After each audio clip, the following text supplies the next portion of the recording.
Can you start by stating your full name for me, please? Thomas Cole. And can you also say the date? It's October 30th, 2015. My name is Michael Anderson. It is October 30th, 2015, and we are at the Jesse Jones Library at the Texas Medical Center. Can you tell me where and when you were born at? I was born in New Haven, Connecticut in 1949.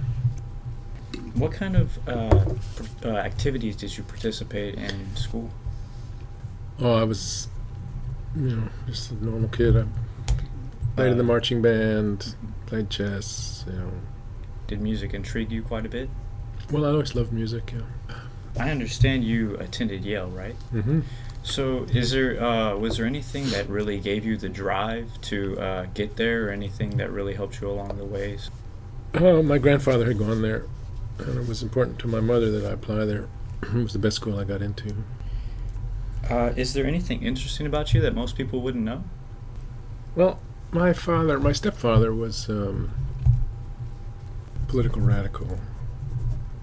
He was actually a Stalinist, which was pretty troubling to me when I found out what Stalin had done to millions and millions of people during his era.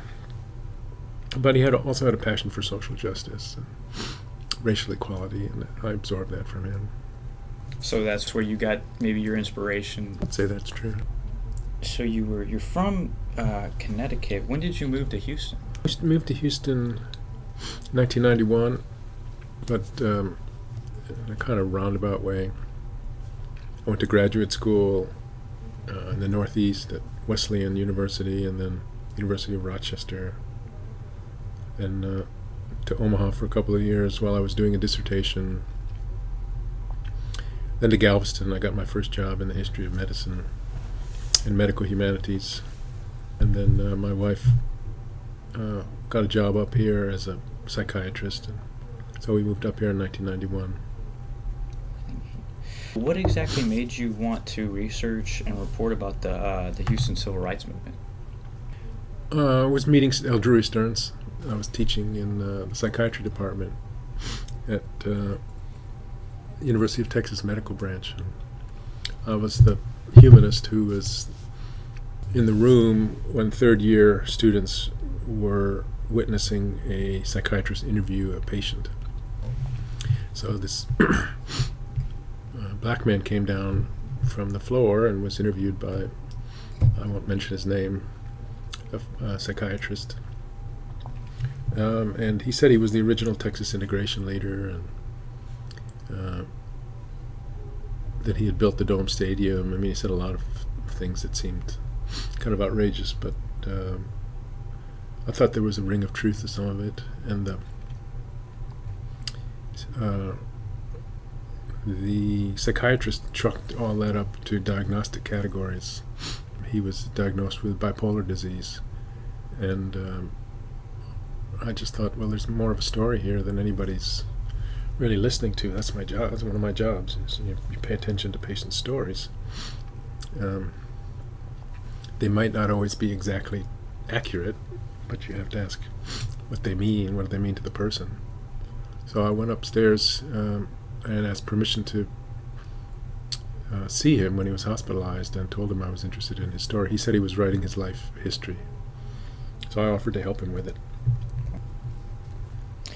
Would you say that inspiration would probably be just his interesting story, and that it was untold, and you wanted to see what exactly was true and false, and to actually get that information out there? Yeah, and also in my field, especially recently in the field of humanities and medicine, there's been a strong movement towards narrative, towards narrative medicine, towards the place of storytelling, patient stories in the care of patients and in the doctor-patient relationship. So that was in the back of my mind, that stories have a healing quality. They have the potential to pull the disparate pieces of a life together into some kind of a whole that makes sense of them in a way that you might otherwise not have. So I had that idea in the back of my mind, and it was a bit romantic. I didn't understand what serious mental illness was or is, and so there was a kind of combination of interest in medicine and healing on the one hand, and interest in history, life history, and that's how I sort of got into my pursuit of the history of desegregation in Houston, was by following his story and then following the stories of the people who he worked with to get a broader perspective, and then I just kept going. Took about 13 years from the beginning to this book, No Color's My Kind, and the film that accompanied it called The Strange Demise of Jim Crow. I don't know if you ever read C. Vann Woodward. C. Vann Woodward was a great Southern historian. I taught at Yale for many years, and his book, one of his major books, was called The Strange Career of Jim Crow. So what I did was I flipped his title from The Strange Career of Jim Crow to The Strange Demise of Jim Crow. And I always have fun with playing with words, playing with titles, even though most people wouldn't know what I was doing. Oh, that's really interesting. Historians would know, Southern historians would know. So it was much more than just history. It was really trying to help Eldrewey Stearns out. Yeah, as a humanist. It seems to me like Eldrewey Stearns' leadership really inspired the other TSU students, along with Quentin Meese's leadership. Do you think that if it wouldn't be for Stearns that they wouldn't have accomplished as much as they did? Oh, that's a good question. Yeah, I don't think they would have been as bold. They wouldn't have had as much courage. Something would have happened. Leadership would have emerged, and they were strong people, strong students, and but Stearns was the spark. Stearns was the driver. And then he worked, closely with Otis King and Holly Hoger Brooks, and a guy who recently worked for NASA and retired. I'm blocking on his name, Curtis Graves. So, I think it was a more I don't know if effective, but it was more visible, more intense than it otherwise would have been. Do you know where Stearns was born at, or where he's from? Mm-hmm. Yeah, he was born in Galveston in December of 1931, if I remember correctly. And he spent some formative years of his life in San Augustine, in a small town. Really not a town, but a little, I don't know how many acres of land were there, but it was sort of like free blacks living on an area of land, and it was in San Augustine. I can't remember. You can look in my book. It's kind of a village, or it's not a plantation, but a little plot of land. Yeah, with maybe 10, 15, 20 black families on it. That they pretty much were. They ran the show. They ran their own show. It was segregated society. And his grandmother had a stroke, so he went up there to take care of her. And I can't remember what age he was there, but that was a very formative thing for him. I think he was a young teenager, and then he came back for high school. You think that really changed him as a person, developed him into maybe an adult? I don't know. That's where he first started preaching. He first started his gift for language, kind of came to the fore, because on Sundays in that little church in that community, it's called Robert's Community, he would get up and preach, and people were inspired. He was very gifted, and the creativity and sexuality and often are heightened in people who have bipolar disease. And at that time, he hadn't been diagnosed. He had never been psychotic, so he had these unusual gifts, and he was a little strange too. His personality was a little strange. He definitely seemed like a strange individual, but very inspired in his views and the way he spoke. I have to agree. I find it kind of funny that you're not from the Houston area. Quentin Meese isn't from Houston. Right. Eldrewey Stearns is at least from around here, but all of you guys came here and changed up a lot. You reported about the history of it, but a lot of people come to Houston, and it seems like that's been happening for a long time. Right. Yeah. Houston is a magnet, place of where the population has doubled. I don't know how many decades in a row. But of course, there were plenty of native Houstonians who were very strong, very active in the NAACP, at the Thurgood Marshall School of Law, at Texas Southern, which, as you know, was just created to avoid having to integrate the University of Texas in Austin. Right. Do you think the events we're talking about right now, do you think it's accurate to call them the Houston Civil Rights Movement? Yeah. It's not the only part of the civil rights movement. I mean, the earlier part was characterized by leadership of the NAACP, and it was a strong chapter. I know one of the key players was a woman named Lula White. I don't know much of that history. What this represented was the student movement that began in 1960 in Greensboro, North Carolina. This period from 1960 to, say, 1965 was a student civil rights movement. They're the ones who pushed really hard, and they pushed against the older generation that they thought were not radical enough. And then, by the late 60s, you had a much more aggressive nationalist dimension of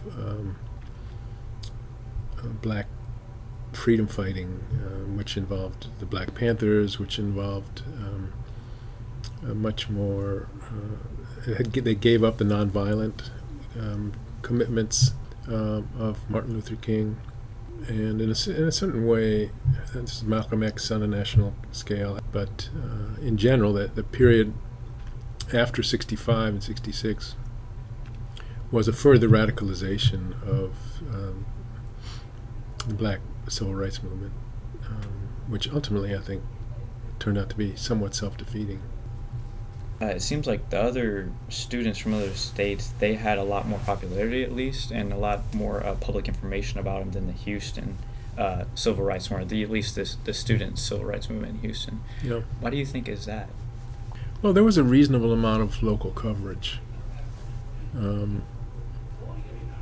Stearns was a publicity hound, and when he got beaten up in 1959, he went in front of the city council and argued on behalf of his own rights as a person and against police brutality, which obviously has a lot of resonance in 2015 when we've had so much police violence against blacks, and it's been so intensely covered. But to go back to your question, there was local coverage. I found a lot of newspaper clippings, a lot of television archives. But at the key moments, when unbeknownst to the students, you had white and black business leaders managing a desegregation, quiet desegregation, and managing a blackout. That's when the publicity of the movement went dark. And that's what was very upsetting to the students. They felt like it cut the legs out from under them. They felt like they didn't get the credit that they deserved. And that blackout was criticized nationally. Time magazine wrote a scathing attack on journalism in Houston for, I can't remember which. There was a series of moments like this, desegregation. One was the lunch counters. One was restaurants. One was theaters. And I'm not sure where hotel accommodations fit in that. But each time there was this blackout, and the amazing thing was, as a historian, was to come across the diary of Bob Dundas, who managed all this, and to see who agreed from what newspaper and what radio station, black and white, not to cover it. So I think that's where the coverage broke down, by agreement between the journalists and the white and black businessmen, that this was something that needed to be managed quietly in order to avoid racial violence. I was actually going to mention that myself, the Time magazine, and do you think, at least from what you've studied and what you've heard, that that's an accurate worry? Like, do you think that, or that's a probable fear? Because do you think that the blackouts were almost needed, or it was better because of the fear of a race riot? It's hard to say. One of the things I did not do, and I don't think anybody's done, and it may be too late, was to do enough oral history of segregationists, the KKK type of citizen, the kind of person who would have come out and committed some kind of violence, or at least some really virile, angry protests. So it's hard for me to say, because nobody really knows that population. Nobody's done that research. But I do think that people would have come out. White segregationists would have come out and attacked blacks. How intense it would have been, how much bloodshed would it have passed, I don't know. One of the interesting things is that, at least in the early days, under a police chief named Carl Shruptine, he had a view that these protests needed to be protected, and that students needed to be protected from violence, and so he sent out police officers to keep public safety. So that would be a factor. And the person who worried the most about, well, there were two people who worried the most about this. One was Bob Dundas, who, when he was a little boy, lived through the Camp Logan riots. Are you familiar with those? Yes. And what he remembers, he would never talk to me on the record. I went to his house once, and asked him, would he agree to an interview? He said no. He said, I think you're just going to cause trouble. And he was afraid. He was especially afraid because he lived through the riots at Camp Logan, where black Buffalo soldiers did go down and attack police and attack people. And his father had got a phone call from the operator in the city saying, "Get your gun. The niggers are shooting up the place." So whether or not it was accurate in terms of what would have happened in Houston, Dundas was terrified about this. And there was another TV station manager who, I can see him but I can't remember his name, who had lived through a race riot as a journalist, and he was worried about it too. So yeah, I think there would have been trouble. And it was obvious that there was fear on both sides of the aisle, at least color-wise, for people. Fear of conflict. Conflict. And yeah, I mean, the people who, in the black community, who agreed to stage these desegregations, and the black journalists, I think they were a little worried.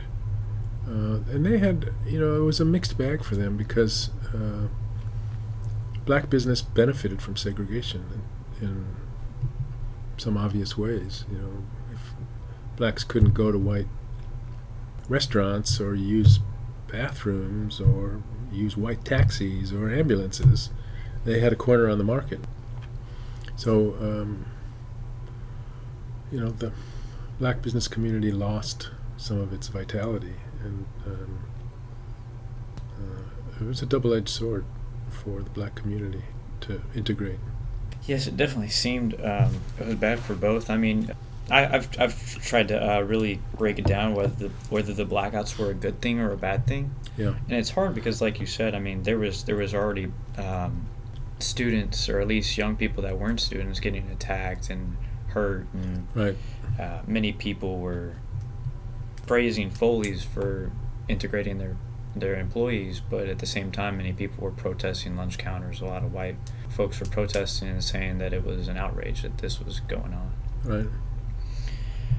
In a time where you can pull up documentaries on Netflix and Hulu on demand and rent them online, I find it really hard to find the strange demise of Jim Crow. Why do you think that is? Beats me. I think it may have to do with the company that is the distributor, California Newsreels. They probably keep a pretty tight control over who gets to see it. Paying customers, you got to pay them. I don't know how these other documentaries are. I don't know why the access to them is easier, except my guess is California Newsreels doesn't, has the rights to it and doesn't let it out. On the other hand, it gets run by our local public TV station and by TV stations across the country in Black History Month every year. And I don't know what arrangements. I don't know how that works legally and financially. I want to backtrack a little bit. We were talking about the students and like the popularity between the two movements, at least speaking history wise of what people know about. It seems to me like the story of these students rising up is significant and influential in a very major way. Just as significant as Martin Luther King and Rosa Parks, but you don't hear about the student movements as much throughout the nation. Mm-hmm. Would you like to elaborate on that, or what you think? I don't follow the historiography. It's an interesting point, interesting question. You always hear the sit-in movement was sparked by students, and it spread across the South. And it may be that there was an inherent kind of competition and cooperation between generations, right? I mean, the older generation, the Quentin Mises of the world, the Bill Lawsons of the world. I don't know if you got a hold of him. I saw him the other day at a doctor's appointment. Told him you were looking for him. But, you can see from my film that Lawson was afraid in the early days. He was afraid students would lose their opportunities if they got put in jail and had a criminal record. Mies was eager to use them, and he had a bigger vision, and he had more connections across the city. So, the intergenerational publicity, credit, relationships, that's a really interesting question.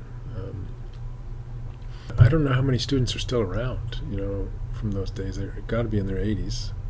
A lot of the ones I interviewed are gone. One of the motivations I had to do the film was, of course, film would be seen by a lot more people than who would read the book. But also, these people were, their stories were going to be gone within a few years. John T. Jones had cancer when I talked to him. So did Ed, one of the station managers.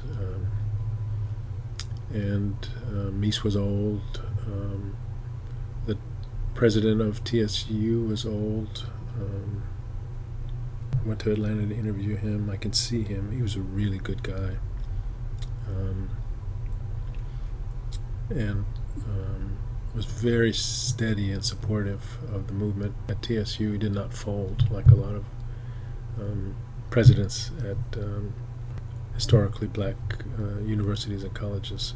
Do you think we were talking about this struggle between the two generations, and do you think that at least the children or the students' parents telling them to back down and be worrisome and say just wait, do you think that really inspired them to not want to wait, to go out and protest and do? Well, I'm sure. Yeah, some of them more rebellious. Just that's how kids are, right? You tell them not to do something, it makes them want to do it all the more. But the other thing, your question about Eldrewey Stearns and would the movement have accomplished as much without him, makes me think that without the businessmen and without Demise, without Mac Hanna, the movement would not have been nearly as successful, because they gave money to bail students out.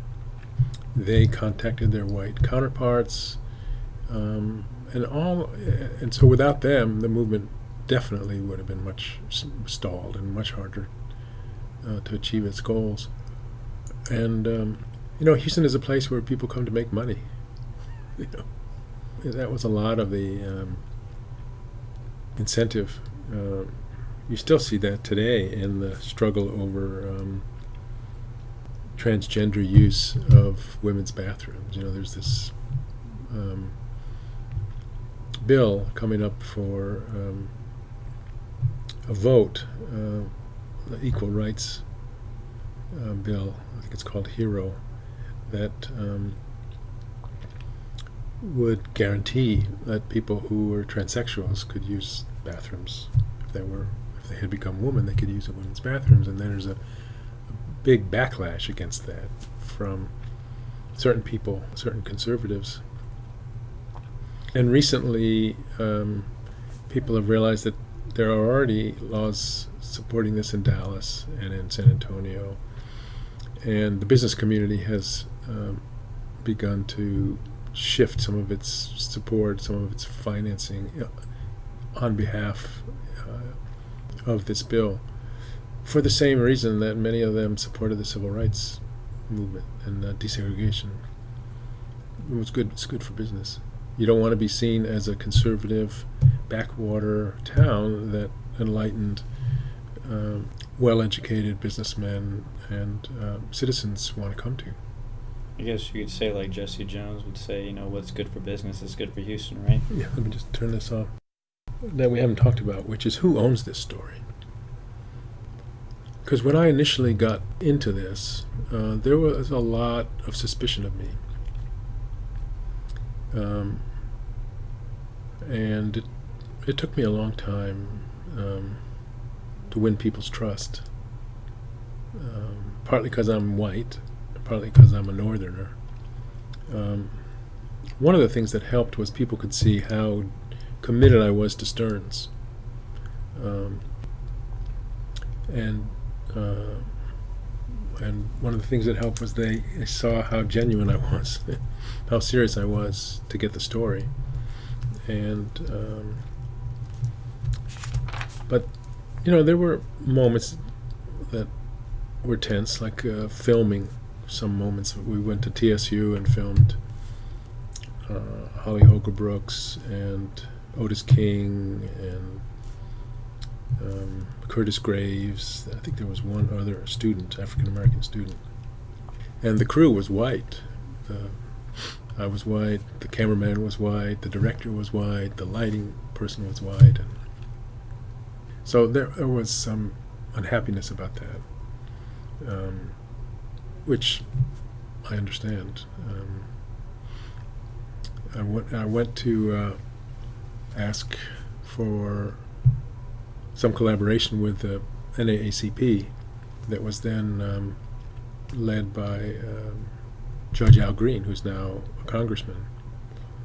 And I told him what I was doing and said, can we collaborate? Are there any stories, any materials, anything that I could use or you could offer or we could work together on?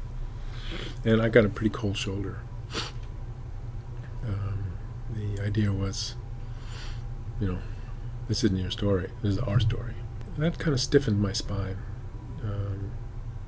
It's like, as a serious historian, nobody owns this story, and if someone else wants to do that much research, work that hard, in a professional way to get the story, God bless them. I don't care what their color is. Of course, being white has an effect, on my perspective. There's no way it can't. And if a black historian had been as serious, they would have seen it a slightly different way, although they would have come to many of the same facts, but their conclusions might have been different. For example, I did not, except for one spot in the film, I didn't give much voice to the reality that segregation is still alive and well. I didn't give voice to how much antipathy there was in the white community, how much racism. And another historian, black or white, might have given more attention to that. But and then later on, I won't name names, but there's someone at Texas Southern in the journalism department who basically ripped off my work and used it, and she had the same image in her head. This isn't your story, white boy. This is our story, and she hadn't really read my stuff. She didn't know very much. And I confronted her once. I said, look, it took me a long time to figure out what to do. 'Cause there are a lot of things I could have done. I could have gone to the chair of her department, who found out anyway, and had her disciplined. I could have, who knows what legal recourse I had to her using my work without citing it. I just, I didn't see any point to that. And so I took her out to lunch one day and said, look, we need to talk. There's a lot of things you've been saying and writing on the website and in a newspaper op-ed piece in the Chronicle that are based on my work, and you don't cite it. And you didn't do the research, so how would you know this? And she said to me, are you accusing me of plagiarism? And I just said, well, I'll leave that to your conscience. And I think you should think of me as a mentor. We're both trying to do the same thing, and I'm happy to help you in any way I can. And I invited her to a couple of things that she didn't come to. So we're still on good terms. I don't see her. I don't have academic respect for her. Did she end up citing you, or at least acknowledging that she used your work? I have no idea. Not really sure. I have no idea. I could have gone back to their website and seen if they had cited my work as the source for a lot of the images and a lot of the data, the stories. But the other thing that's really interesting, it took me a while to learn this, is that it took me years to figure out a secret, right? I knew there was a secret, that there had been an agreement, but I didn't know who instigated it. I didn't know who it was between, right? Mm-hmm. And I wanted to find out what it was. I wanted to find out who dreamed this up, right? Who agreed to it. What were their motivations? And I finally figured it out. Mies helped me a lot. Mies couldn't name all the names, John T. Jones helped me a lot because he was a key figure. But it was only when I found Dundas's diary after he died. His son called me up and said, I know my father wouldn't talk to you, but I came across this diary. Would you like to see it? And I was just like, wow, yeah, I've died and gone to heaven, So, but what I was going to say was, when you do this kind of work that has a public impact and becomes known,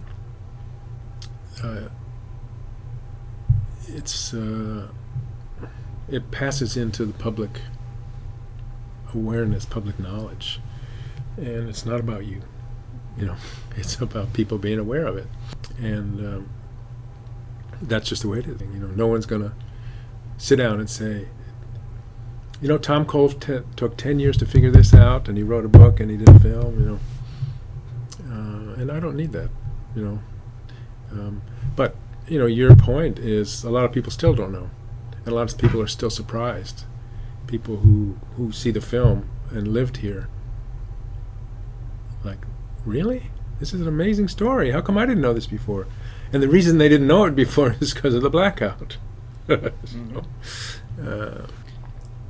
I gotta say, I'm not from Houston or Texas at all, but when we saw the movie in one of my college classrooms, Houstonians were just, like you said, blown away. Didn't even know, couldn't imagine that this history happened. Yeah.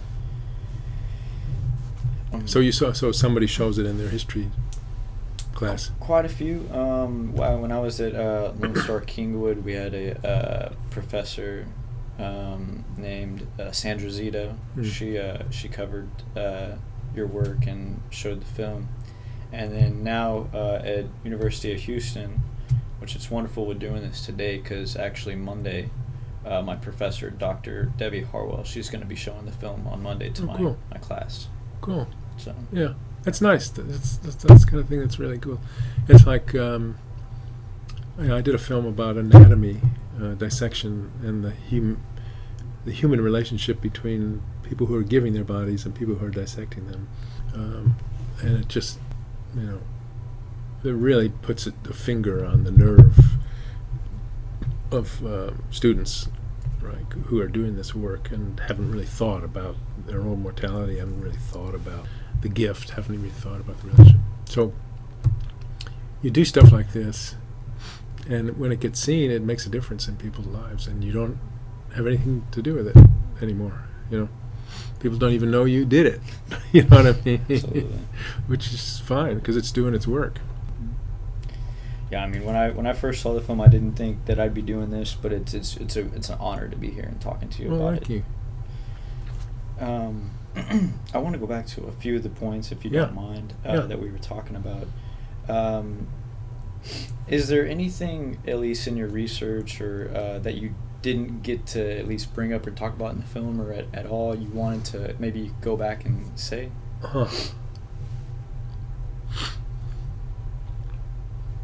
Or as you were telling me before, I didn't stress a lot about the segregation and racism still going on today. If you have any comment about at least what's going on in 2015. Yeah.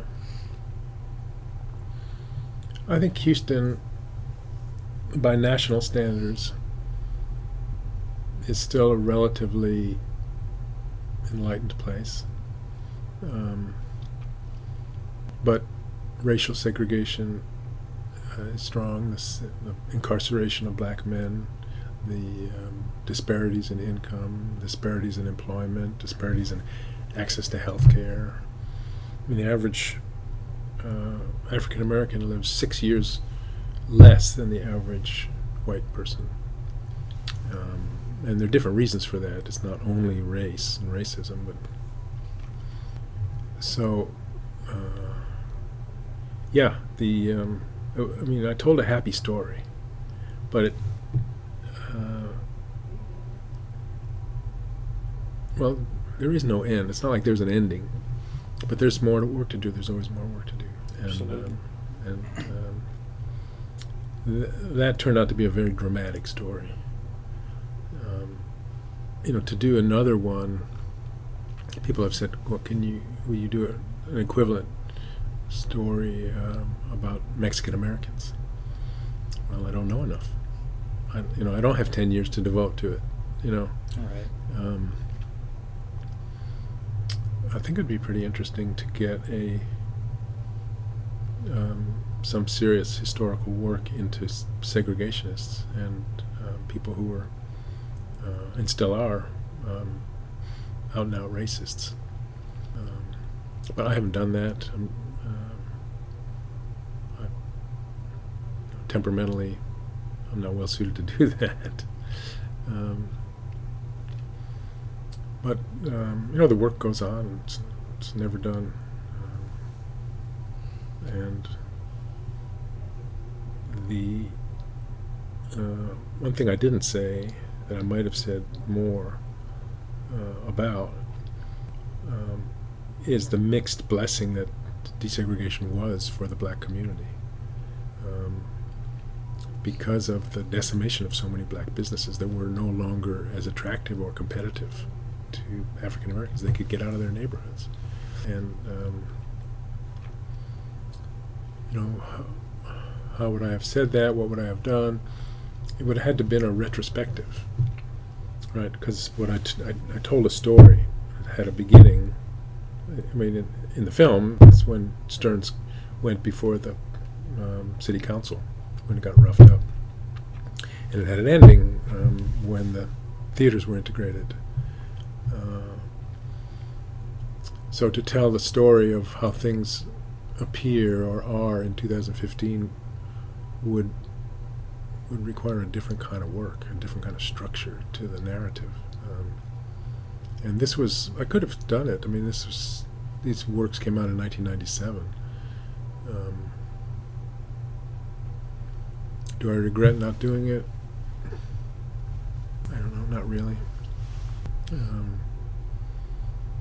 But it needs to be said. And I see, the thing is, as a writer or a storyteller, you want to have an arc to your story. You want to have conflict. You want to have resolution. You want to have different people. This person wants, X person wants this, Y person wants this. They struggle, and there's a resolution, and you have some closure in the story. And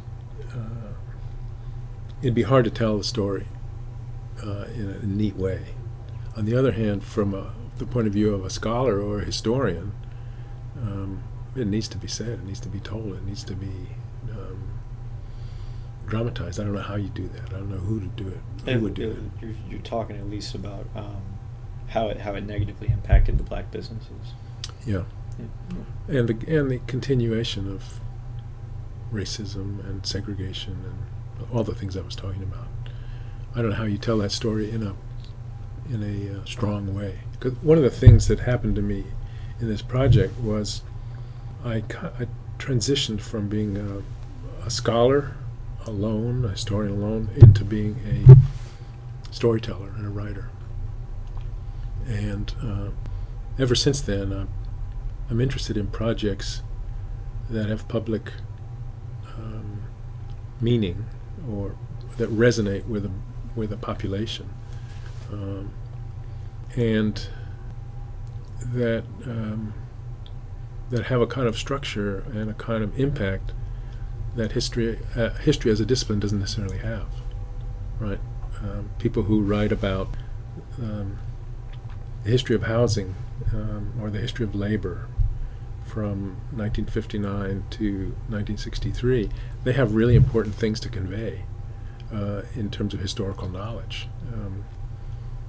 They help fill in holes in the record about housing prices and segregation. I don't do that anymore. I want to tell stories. I want to tell. I want to present material in a compelling way that is artistic, that is writerly, and that's a hard thing to do. And when you do it, you leave out some stuff. You know, you leave out things that would have complicated your story or made it more difficult. You just hope you get it mostly right. And the way I knew I had gotten that story right was that none of the people I interviewed felt like I had sold them out. You know, nobody felt that way. The former mayor of Houston, the students, Stearns, the journalists, they all, at least to my knowledge, thought that I had used the material I got from them in an accurate way. So I felt like, well, good, I got it right. And I overcame a lot of the suspicion and the doubt. Would someone else have told it a different way? Yeah. Would it matter if they were a woman or if they were black or if they were Hispanic? Yeah. But I don't know how that would work. You know, my view of that is, let someone else work this hard to tell this story. You know. Yeah. So I don't know if that helps. No, it definitely does. I mean, you've done a lot of work, and you deserve credit for what you've done. And if it helps, or if you like to hear, I really what you've done has really inspired me. Well, I appreciate that. That's why I'm here, and I appreciate that. That's why I'm doing this work, because I really want to do something similar to what you've done, and try to write something to engage people, because this story really touched me, and I want more people to know about it. Yeah, well, I appreciate that. So, what would I say to you? Think big and take small steps. Put one foot in front of the next. Make each thing you do doable.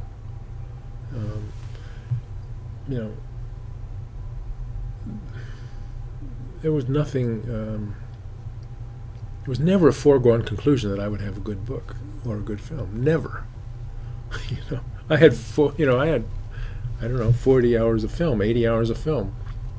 I didn't know what to do with it. I wasn't a filmmaker. You know what I mean? Right. I just went out and did one interview at a time. So pick a project, pick a topic that you care about and that you want to put yourself into, and do it well. And then see how it leads to the next thing you want to do.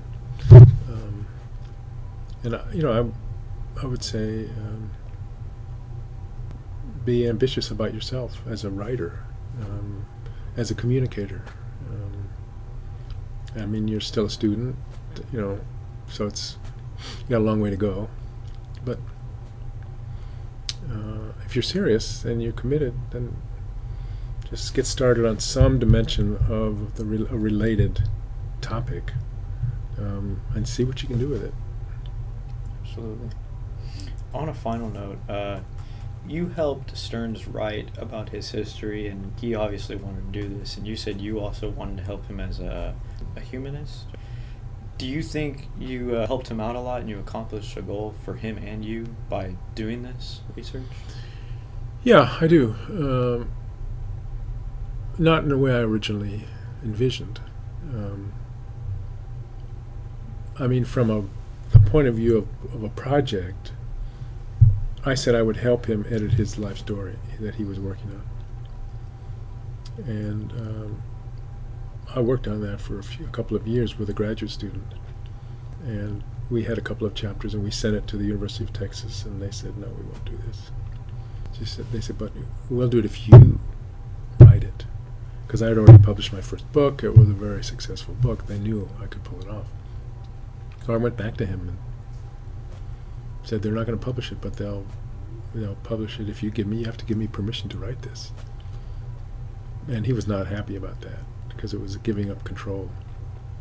And he finally agreed, and we got a very small advance. He got 3/4 of the advance. It was nothing to speak of. And so there was a lot of struggle, much more than I ever imagined, between us about the place of his illness in the narrative. So did I heal him? No. Did I help him? Yes. I gave him someone who cared about him in a consistent way for many years, and that itself was stabilizing. But that's not the same thing as healing. And eventually, I have to live my life. I can't spend an endless amount of time with him. And but I did the other way. I helped him was I did some research on disability law, and I got him his disability, which he still lives on.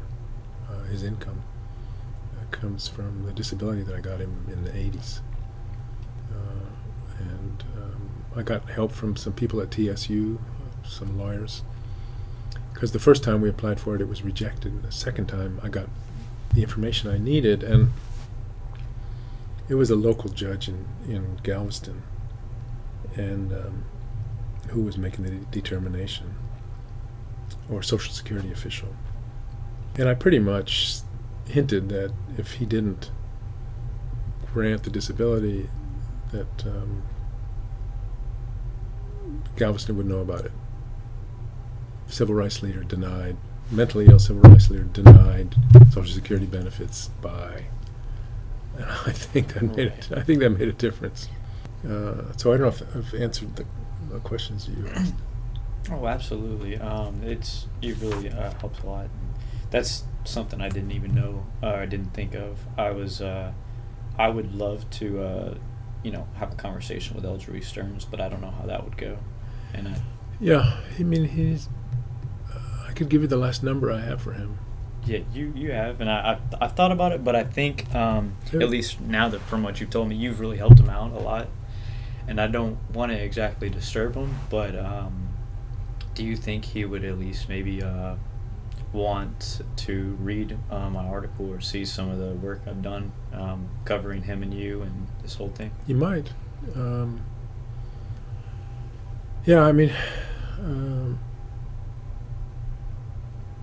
He pickled his brain by how much he drank. And he's a difficult person. So from one point of view, it would be good for you to go talk to him and see just what it's like, how troubled he is. Right. But he still has strong views. Whether he's reconciled or not to what I wrote, I don't know.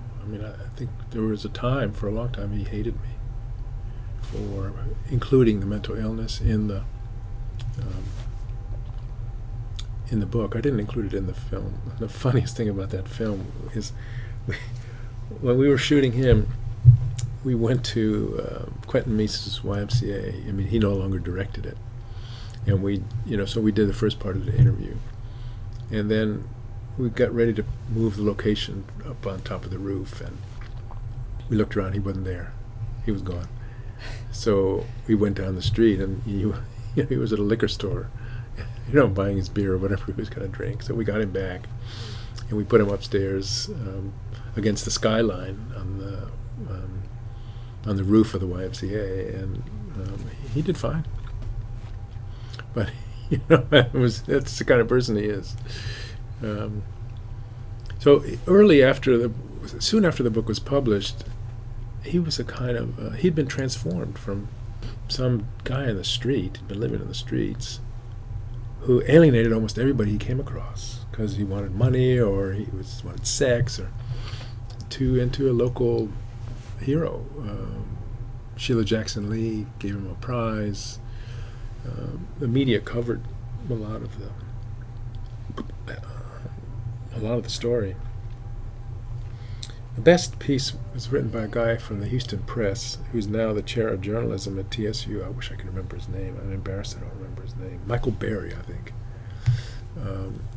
So there was a time when Stearns, was quite pleased and was a local folk hero, an elder statesman. And then people have told me after that, I've kind of lost touch with him. I used to go take him out for his birthday every, I think, December 21st. People have told me that he and some of his family just hate me. They just hate me for exposing his mental illness. And I told him, look, I got to write it the way I see it. I do this not to drag you down. I do it with appreciation, with love, with commitment, but I'm not going to leave it out. You can't really tell a biased story. I mean, you don't want to black out a part of the story, right? Exactly. Right. We've already had enough blackouts. Again, somebody else would have done it a different way. And there's there's an interesting subplot between my Jewishness and his blackness, which I write about in one of those I think the last chapter. His great-great-grandfather was a German Jewish immigrant, and he tried to circumcise himself with a razor one time when he was brought in from the beach in a psychotic state. Nobody knew why. Why did he try to do that? No, this is perfect. If you have any final points or anything you want to wrap it up on, I would say try to go talk to him. Just get your own impression of him. Hear what he has to say about his life, about the project, about me.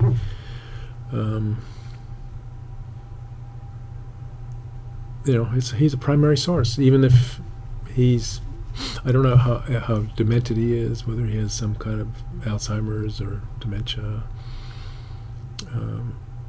I think he craves attention. He will want to talk to you, and it'll be an interesting experience for you.